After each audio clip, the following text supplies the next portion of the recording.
put a lot of things on the smoker. A lot of beef, a lot of pork, a lot of wild game. But folks, I'm talking about a big old salmon fillet laid out there, and then a chipotle honey glaze when you finish up. Ooh, you'll be wanting to smoke fish from now on.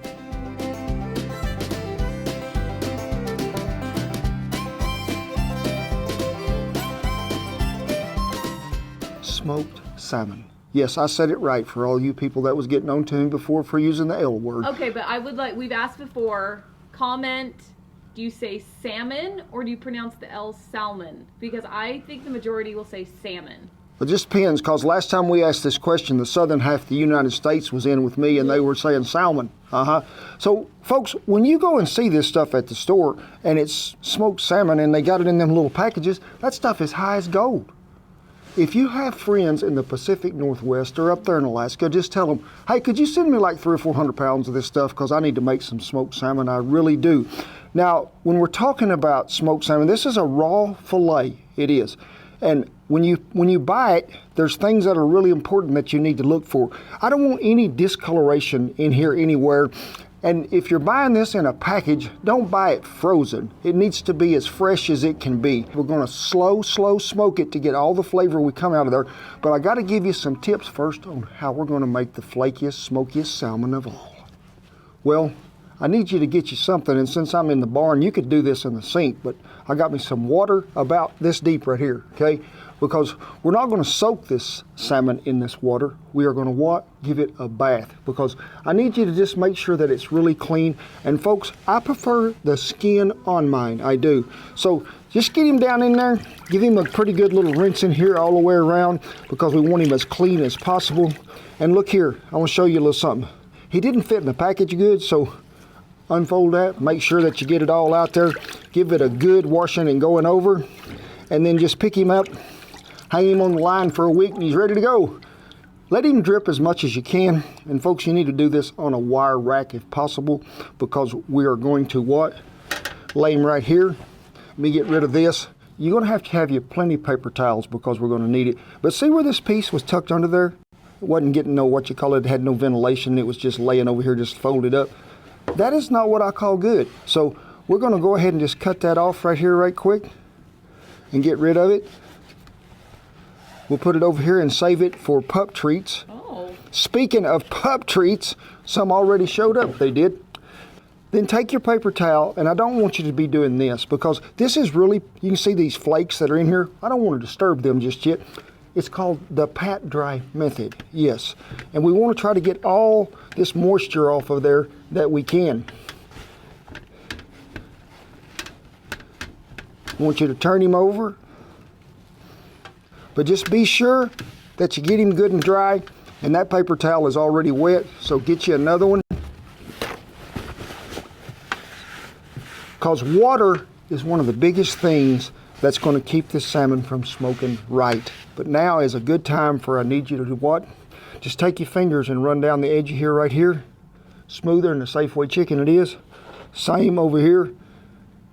And then I want you to go right down the middle, everywhere. What are we doing? Looking for any of them pin bones, little bitty bones that might be in there. Because folks, they ain't good to chew on. If you find one, what do you do? You just take the tweezers. Okay. And you can just get a hold of them, pull them out. Most of them are usually pretty clean, but occasionally you'll see some that'll have some up here. Speaking of coming from the cold Northwest and the climate where it snows, we had a polar bear just show up and camp right here beside you, Shem. Oh, there he is. People was calling him Big Dog, Polar Bear in the last video, so we just call him Dog, we do. Now folks, we're gonna mix up a brine, but it's not a wet brine solution, it's dry. And when you dry brine something, let me see, remember when we did the dry brine pork chop? You know, it's reverse osmosis, really, is as this stuff soaks in there, it pulls the moisture out and then lets that flavoring soak back in it as it dries out. We started out with a very cold 1.5 cups of brown sugar. What temperature is it right now? It's like 28, I think. Oh my gosh. My fingers is cold, they are. That's why I got a jacket on today. Then about 1/4 cup of kosher salt. To that, we're gonna add about nearly a tablespoon or a half, and a little of what? Coarse ground black pepper, yes. And then some organic dill weed. Then I just need you to go to mixing this, folks, and It's going to take me a little bit because that brown sugar is like frozen in places. So, you know them people that have them cooking shows, Shan? That are inside. That are with inside. perfect lighting. And, with a full camera crew. Yes. And it's just me and the dogs. Yes. We have it so much better than they do. Yes, You know what I mean? True. It is so good. And there's a great flavor coming there, Shan. Don't you just... Is it flavor or smell? Let me see. Flavor Smell. you taste, smell you smell. Aroma. There's a great taste there too. There you go. So let me get this out of the way. Bring our participant back over here. And then we're just going to start sprinkling it on there, laying her out, because we're going to rub this in here in a minute. It's going to take about half of it on this side and half on the other side.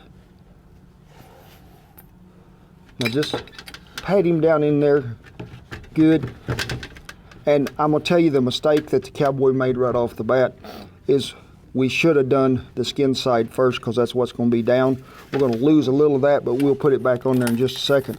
I just want to make sure we get a little of this over here on this side. It's not going to rub in really well, but what moisture and salt that is there, it's going to adhere. It's going to help us draw that moisture out of there. So we'll turn him back over, and we didn't lose much. Go ahead and just give him the rest of that. And you might be asking yourself, why did y'all start so early when it's like 29 degrees? Well, I'm just going to tell you, this has to set 4 hours just like this. Not out here in the refrigerator or the ice box, and cure. So that's why we have to start early. This is sort of a full day's event. So if you want to get it right, want to make it taste the best, you go all effort, all out. Well, you can see when we pulled her out of there, we've been about 4 hours we have. And you can see the moisture that collected there up on it. That's what we're after, to get that out of there. Because Why don't tell them the question that I asked you while we stopped filming? Shan was asking me, why would you season it and then rinse it off? You're just rinsing off all the seasoning. Well, when you dry brine something like this, remember it's the reverse osmosis process, which is a really big scientific word for moisture's coming out and then something is drawing back in. So we're getting the moisture out of that salmon, the meat there, and we're letting the seasoning and everything penetrate down in there further to where we have a more perfectly seasoned, dry salmon. But then you're asking yourself, well, why are you giving him another bath? Well, we need to rinse off this excess salt and stuff. So just put him in here, give him a little swishing around, get some of that off there. You ain't got to scrub him. I don't ask you to do that. I just need you to get that salt that's laying right there on top out of there. And then we're going right back on this wire rack. Now, we are going to do that deal to where you have to what? Pat it dry. Do the pat dry method. If I, whoa, the paper towels is gone. You reckon the big dog eat them? Did we put them up? I bet he got them. I got another roll in here. There he is. He does love a paper towel. Well, I went to the house and got some, I did, because the polar bear over there has eaten my paper towels. He will carry off a roller terrier. I really think he does like mechanic work or something on the side, because he's always getting the paper towels. So remember, we're not rubbing, we're just patting dry. We want to try to get all that moisture off there that we can. Let's turn him over. Get you a new set of paper towel if you have to. Now this skin side, you can go ahead and just rub that down really well if you want to. I'm going to turn him back over one more time. Give him one more good pat and dry. You need to place this somewhere for 2 hours that is like room temperature. Now I'm not talking 85, 90 degrees, and I'm not talking like it is under the barn here in the shade at 40. We're going to set it in there beagle proof high. I'll meet y'all back in 2 hours. Do you cover it? No, we just leave it just like this. We need to let it air dry a little bit. That way we're going to get all that good flaky salmon that we need, and we're going to fire up the smoker and get after it. Well, we got the new roughneck smoker fired up, and if y'all ain't seen that, there is a video on it that'll show you how this thing cooks, and ooh, we're so proud of it. The good folks at Hasty Bake teamed up with me. They did, and it is just right. Now, we use Fogo hardwood lump, and I like to use their big sack, because you can see how big and hardy them big old hardwood lump coals are. And folks, we got to add some smoke to that. I want some smoke that is mellow, that is pleasant, that just drifts throughout the room like Frank Sinatra singing "Strangers in the Night." Was that him or was that Bob Hope? It was not Bob Hope. Okay, it was Frank Sinatra. That album went like hotcakes. So the only wood that I prefer and that I will do this with, and some of y'all can comment down below, a guy told me I should try hackberry. It's a good white wood to smoke salmon with, but I love to use alder wood. You can get it off Amazon. We'll have you a link down there to where you can find it. We're going to use 3 chunks. Now, there's a debate on whether you soak these or you don't soak them to last long. Well, folks, with this smoker, you can cut the air nearly plumb off of it, and these things are going to last a long time. Now, he is going just like that right there, skin side down again, laying him right in the middle of that smoker.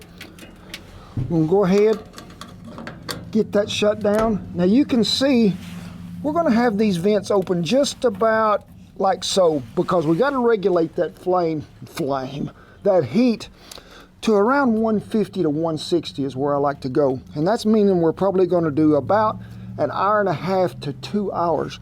Now, the vent on the back, we're going to open it, I can't even see it, open it a little more to where we can get some draw through there to where it loves on that piece of salmon. Because you want to regulate that temperature. You check it every once in a while to make sure that you're running at around 150 to 160. We don't want to go over that. Like I say, depending on how big your fillet is, hour and a half to 2 hours, or the internal temp is about 140, 145, and you'll be good to go. So are there other signs? Is it just a temp to know when it's done, or are there other signs when you know it's done? Well, some of this that I've cooked, and I learned the hard way, you cook too long, and you see this white stuff that bubbles up out of there. That is the good fatty stuff that is in there, and when you're taking all that away from there, you're losing a lot of your taste, and you done cooked it too long. And let me tell you, the last 15 minutes of this, I have a surprise with you that is going to make that the most delectable piece of fish you ever eat in your life.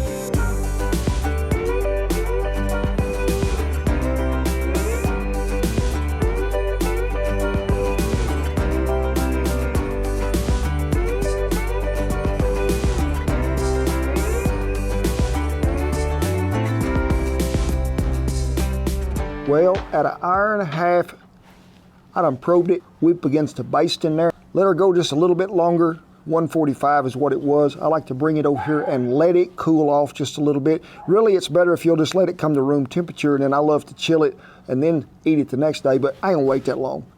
But you seen us mix up that glaze, which is just a little chipotle pepper and adobo sauce and some honey, and just smooth that over. And folks, I can't wait to get into this, so I'm just gonna go. Is it all right if I go ahead and cut it, Shan? Yes. Okay.